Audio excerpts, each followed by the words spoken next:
munsi isi yose irahimbaza isabukuru y'imyaka 77 y'itangazo mpuzamakungu ryerekeye uburenganzira bw'ikiremwa muntu.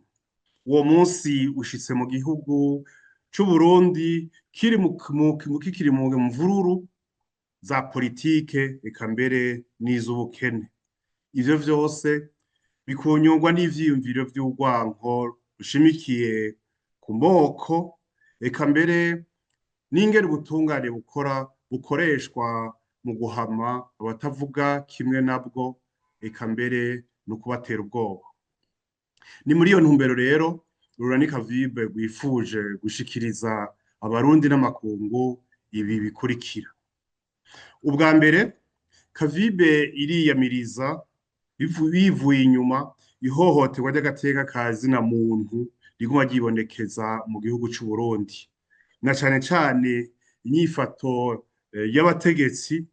Ubutegetsi bwo bwerekana bukongera bugakoresha ubutungane mu gutera ubwoba no mu kugirira nabi abatavuga rumwe nabo, haba abanyepolitike, abamenyesha amakuru eka mbere nabo bose batavuga ibibuhimbara.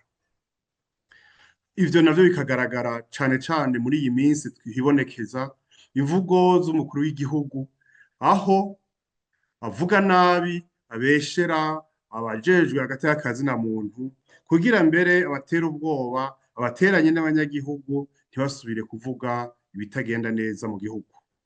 Ubugira kabiri, Kavibe iriyamiriza imvugo z'amacakubiri, ab'ubugwanko ashikirizwa n'abantu bamwe bamwe bavuga ko begereye ubutegetsi.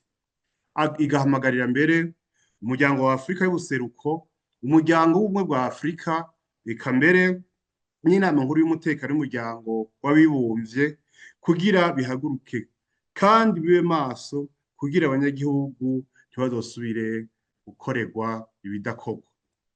Ubwa gatatu, Kavibe iragabisha ku bijanye no kugara uburenganzira bw'abanyagihugu, na cane cane mu guhagarika imigambwe ya politike, mu gufunga amaradiyo yigenga haba ayo mu gihugu canke ayakorera hanze, eka mbere no guhohotera abatavuga rumwe n'ubutegetsi, tutibagiye abaharanira agateka ka zina muntu.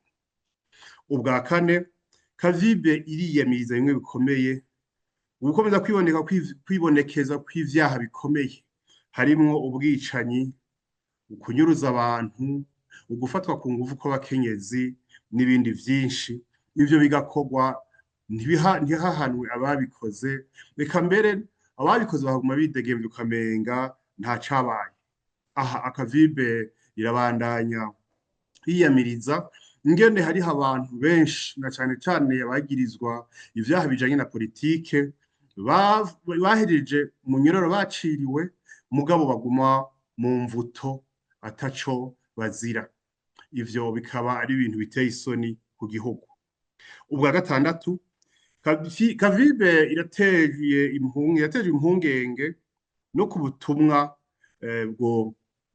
buvugwa n'abakuru n'abategetsi b'u Burundi basaba abahunze guhunguka na rirya politike yoyo igihobahoba mu gihugu.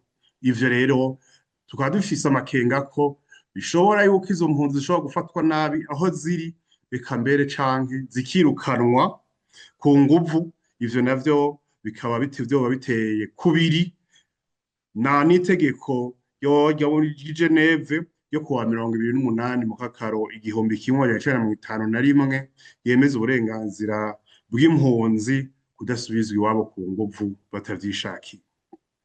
Ubwindwi ari bwo bwa nyuma, Kavibe irahamagarira abarundi kwihangana, kugira ubumwe n'ubushobozi bwo kurwanya ivyiyumviro vy'urwanko, cane cane ivy'urwanko rufatiye ku bwoko, eka mbere bakaguma bashize hamwe kugira vya vyaha bibi vyashikira igihugu harimwo ihonyabwoko n'ubundi bugizi bwa nabi ntibibandanye vyiganje mu gihugu. Tukasaba yuko abanyagihugu bose boharanira kubaho mu mutekano no muri demokrasi.